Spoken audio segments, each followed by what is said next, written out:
ऐसन लागल बा। अच्छा सारी सारी रतिया जगल रहे अखिया दिल तोहरे पे पागल बा। तोहर सोरा हो सिंगार देखी भइनी बीमार रोग ऐसन लागल बा। अब काहे ना बुझाला तारा आओ सोटो राजा मोर पाजरा।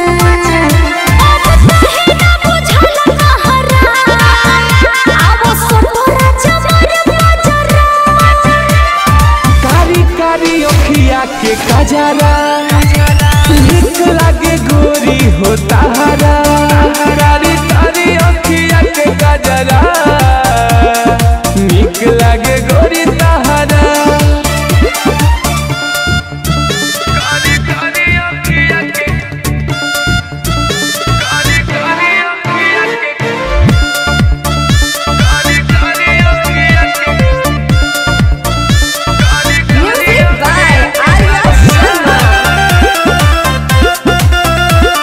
by Rangeela recording studio Nilganj.